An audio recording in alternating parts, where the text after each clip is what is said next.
अंधेरे को निगलता जा रहा हूँ मैं, वादों पे बहलता जा रहा हूँ, ना मौका है ना मुस्तकबिल है कोई, मैं फिर क्यों हाथ मलता जा रहा हूँ। खैर सूरत हाल है यही बता रही कि आ रहे हैं वासे चौधरी।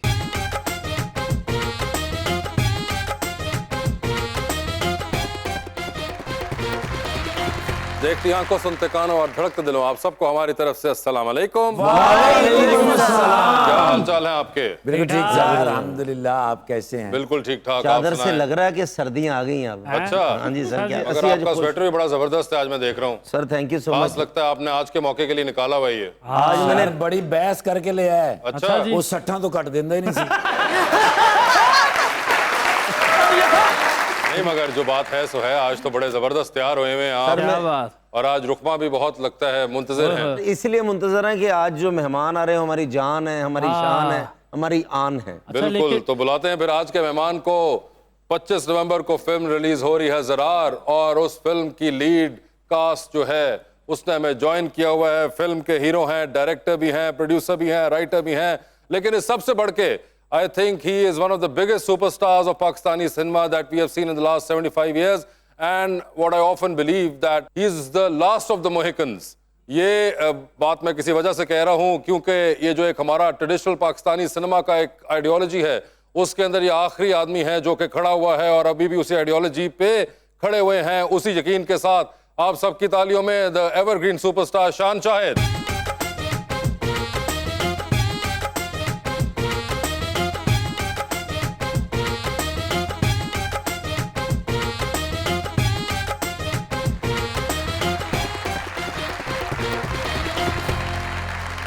मेरी जान के लिए शेर मैंने लिखा है जी जी।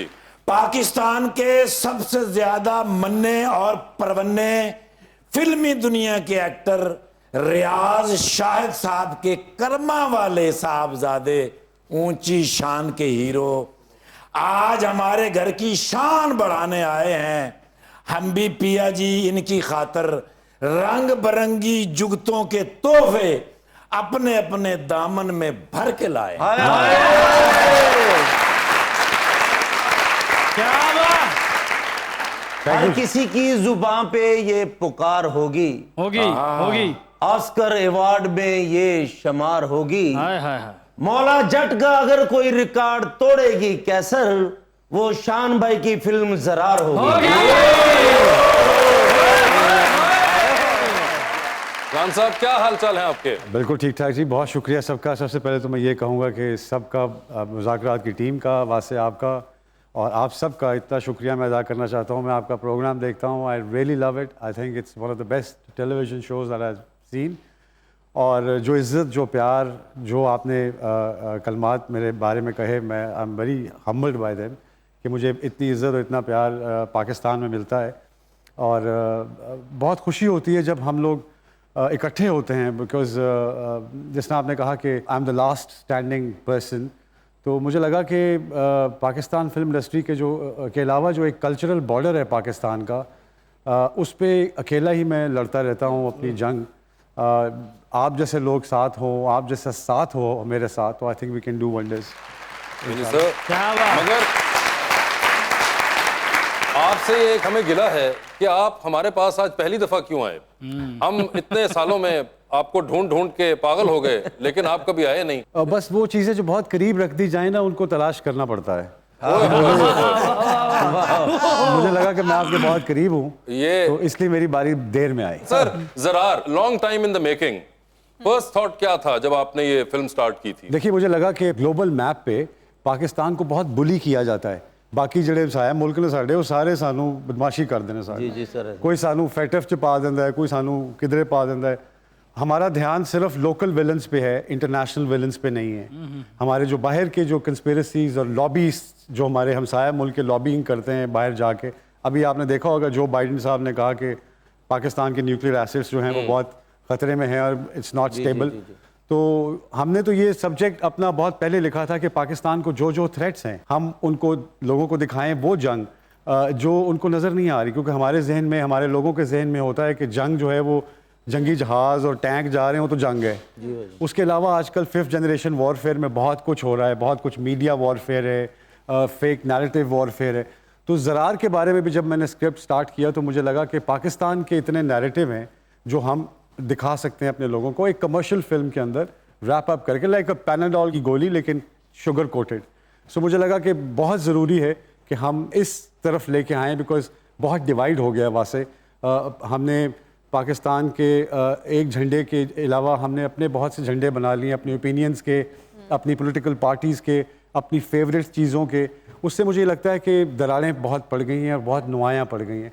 तो हमें पाकिस्तान को एक उस माँ की तरह लेना चाहिए जो बहुत से रिश्ते होने के बावजूद अपनी अहमियत रखती है। अरे वाह, तो मुझे ये लगा कि हमें अपनी it's not a patriotic film yet, it's a film that shows you कि आपको थ्रेट्स क्या क्या हैं, क्या क्या ख़तरात हैं हमें दुनिया से।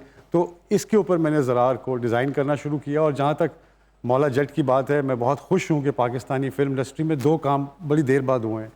एक कि इतनी अच्छी एक फिल्म गई है, और दूसरा कि आज की जो इंडस्ट्री है उन्होंने पुरानी फिल्म के खजाने से हाथ डाला और पुरानी फिल्म से उन्होंने कहानी निकाली, और उसके बाद आपको पता चल गया कि अच्छा खजूर का दरख्त लगाने का ये तरीका है। एक्चुअली दो आइडियोलॉजीज़ हैं, दो माइंड सेट है। एक कहता है कि ये पुरानी फिल्में बनाते हैं, एक कहते हैं कि इनको फिल्म बनानी नहीं आती। सो बड़ा अच्छा खूबसूरत एक फ्यूजन है ये, एक हिस्ट्री पास्ट। मुझे यकीन है कि आप ज़रूर हीर रांझा जैसी फिल्में जो हैं वो दोबारा आप अपनी पुरानी पाकिस्तान फिल्म इंडस्ट्री के स्क्रिप्ट्स के ऊपर जाएंगे, और तब आपको पता चलेगा कि उस वक्त किन वसाइल में और किस टेक्नोलॉजी के साथ काम करते थे लोग हमारे से पहले 70s में, 60s में, 50s में। तो हमें उनकी गलतियां कम नज़र आनी शुरू हो जाएंगी और हमें उन पर फ़ख्र ज़्यादा होना शुरू हो जाएगा कि कुछ ना होने के बावजूद ये सब कुछ कर रहे थे। सो मेरे ख्याल में ये मौला जट वो ब्रिज होगा जो पुरानी फिल्म इंडस्ट्री को नई फिल्म इंडस्ट्री के साथ ला के खड़ा कर देगा। इसके बाद अल्लाह से दुआ है मेरी कि सूबों के खुद मुख्तार होने के बाद हमारी इंडस्ट्री भी अपने अपने इलाके में खुद मुख्तार हो गई है। तो मुझे लगता है कि उससे निकल के हमें पाकिस्तानियत पे, जो पाकिस्तान का एक नैरेटिव है, जो हमारी कहानियाँ हैं, ज़ीरो डार्क 30 बनती है अमेरिका में, हम उसके मुसन्निफ नहीं हैं। तो हमें अपनी कहानियों का मुसन्निफ खुद बनना है। इसलिए कि जब तक शिकार की दास्तान शिकारी लिखता रहेगा तो शेर कभी भी हीरो नहीं होंगे। मुझे लगता है कि हमें अपनी कहानियाँ लिबरलिज्म के अलावा, हमें जेंडर के अलावा, हमें किसी सानहे के अलावा भी फिल्में बनानी चाहिए। लेकिन मुझे लगता है कि एंटरटेनमेंट, एक इंसान की तामीर में एंटरटेनमेंट भी उतना ही असर रखता है जितनी कोई और चीज़ रखती है, चाहे उसकी हेल्थ हो, एजुकेशन हो। और मेरे ख्याल में जो लोग म्यूज़िक को सुनते होंगे या सुर को समझते होंगे वो वैसे किसी से लड़ाई नहीं करता। सर जो हीर रांझा फिल्म बनेगी, पहले तो पुराना दौर से हीर चूरी लैके आंदी सी, तो हुण दौर ऐसा हो गया कि हीर पिज़्ज़ा लैके आएगी। नहीं, मेरे ख्याल में अब तो वो फूड पैंडा के थ्रू कोई काम डालेंगे। तो इस फिल्म में आपके साथ नैयर एजाज साहब, नदीम साहब, भट्ट साहब भी हैं फिल्म के अंदर, and then there is also Kiran Malik in it, if I am not wrong. Yes. और मैंने कहीं पे ये उनका एक इंटरव्यू था जिसमें वो कह रही थी कि वो फिल्म में कास्ट कैसे हुई थी। उन्होंने बताया कि वो एक रेस्टोरेंट में बैठी हुई थी and she was a fan of yours, और उन्होंने आपको देखा बैठे हुए और वो आपसे जाके मिली, and then you asked her to act in the film. बिल्कुल ऐसा ही हुआ, क्योंकि सर एक सेकंड आपको मैं यहाँ पे रोकूंगा। तो सर आप अगर किसी रेस्टोरेंट में बैठे हो और आपको आके कोई मिले, मर्दाना मुंह हो, तो तब भी आप ये सहूलत में असर करते हैं? नहीं, बिल्कुल। देखिए उसमें ये है कि कई दफ़ा पाकिस्तान में होता ये है कि क्योंकि यहाँ पे कोई एकेडमी नहीं है और कोई एक ऐसा शोबा या इदारा नहीं जहाँ से आप एक्टिंग सीख के अपने अंदर वो कैपेसिटी, एक्टिंग बिल्कुल ऐसे जैसे आप कोई साज बजाते हैं, तो हर कैरेक्टर का अपना एक साज होता है। तो अगर आपको साज बजाना नहीं आता लेकिन दुनिया में आपको ये लगता है कि मेरे YouTube के 3 लाख फॉलोअर्स हो गए तो मुझे काम आ गया है, तो अगर आप उसके ऊपर आते हैं तो यहाँ पे बहुत मुश्किल होता है कि आप एक्टर को कहें कि वो कोई किसी कैरेक्टर में कन्वर्ट हो जाए। वो अपना तमाम तर बोझ लेके, जो वो होता है असल में, वो लेके उस कैरेक्टर में आ जाता है।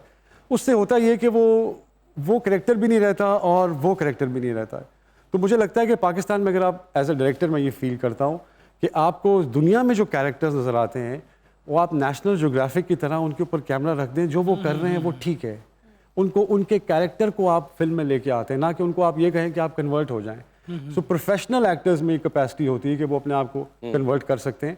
जो प्रोफेशनल नहीं होते हैं, जो किसी और शोबे से आते हैं और वो टाइम इतना नहीं होता कि वो सीख सकें, तो मेरे ख्याल में उनके कैरेक्टर को ही 4 चांद लगा के आप अपना मैसेज उनको दे दें ताकि वो बोलते जाएं। तो किरण में वो एनर्जी थी, और सबसे बड़ी बात कि वो एज एन एक्टर उसका कोई बैगेज नहीं था। बिल्कुल। कि जी उन्होंने ये वाला रोल किया हुआ, तो वो आपको जेहन में नहीं था। तो द फर्स्ट टाइम शील कम, वो आपको लगेगा कि वो जर्नलिस्ट हैं।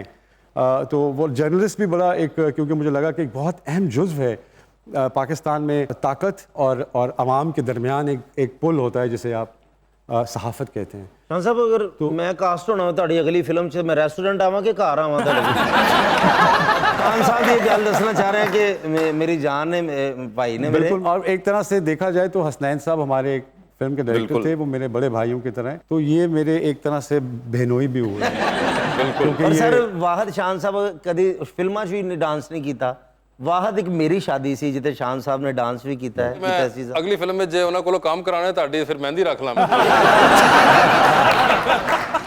और वैसे सर आप पहले तो डांस करते थे मूवीज में, फिर अचानक से आपने छोड़ क्यों नहीं, दिया? मेरे ख्याल से कभी भी नहीं किया है, मैंने देखा है। देखिए बात वही आ जाती है ना कि ये किरदार जो हैं ये आपने राइटर ने लिखने होते हैं, आपका कलम जो है वो लिखता है। जहां तक मुझे याद पड़ता है, you were not really that much into dancing, I would say. आपका हमेशा से एक फोटे जो था, एक आप रोमांटिक गाने करते थे, जब हम बुलंदी से लेके जो संगम या उस तक का एरा था। आई थिंक स्टार्ट में था। हाँ, स्टार्ट में थोड़ा बहुत वो जो एक यंग लड़के ना के थोड़ा सा कि मतलब for me dancer was Momar Rana, वो उनका सिग्नेचर ये था कि वो जब रजिस्टर हुए थे तो डांस करते थे जी, अच्छा बड़ा डांस करते थे। मगर आपका एक पहले एक्टिंग वाला हुआ, फिर उसके बाद it turn into action since 98 99 के बाद तो एक्शन में चेंज हो गया पूरा। बिल्कुल। तो वो जो आप बात कर रहे हैं, वो जिस तरह का खास तौर पे आप, मुझे पता है किस डांस का जिक्र कर रहे हो कि ये बहुत अच्छा डांस करते हैं। अच्छा। आप जो कह रहे हैं उतना वो नहीं कभी उन्होंने। लेकिन आप शायद आपने सर नहीं देखा, रीमा जी के साथ आपका एक सॉन्ग है जी, जी। उसमें उन्होंने भी बड़ा एनर्जेटिक पूरा फुल डांस किया था। मैं सरगम तू सा। जी, बिल्कुल, बिल्कुल। उसमें वो- बड़ा वही बता असल में अब मैंने कहा ना, जिस तरह रिक्वायरमेंट होती है, अगर हमें कोई डांस करने के लिए कहता है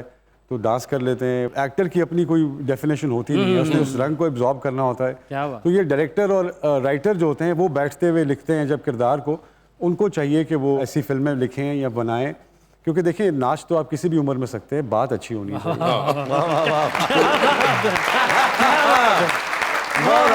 सर मुझे एक बात बताएं, एक तो आपका माशाल्लाह करियर अब कितने साल हो चुके हैं सर? 35 और 34? नो आई थिंक ऑलमोस्ट 30 तो हो ही चुके होंगे 30 तकरीबन। ऑलमोस्ट। और माशाल्लाह उसमें कितनी कुछ 400 500 तो होंगे। 500 कुछ फिल्में 500 कुछ फिल्में, आप फीचर लेंथ फिल्में जो सिनेमा में रिलीज हुई, ये बड़ा इंपॉर्टेंट है बताना। मैं 500 प्लस फिल्म्स कर चुके हुए हैं, तो अब वो इतना कंटेंट है कि उसके बारे में बात करना, समअप करना इतने थोड़े टाइम में मुश्किल होता है उसको। मगर आपका, चले मैं अगर डायरेक्टोरियल आपका एंगल देखूं, सो वेदर इट वाज मुझे चांद चाहिए, guns and roses, Zille Shah, Moosa Khan and now Zarar, which genre has been your most favorite? और has it been के different ages of life में आपको जो उस वक्त सही लगा या पसंद सबसे ज्यादा था, आपने वो किया?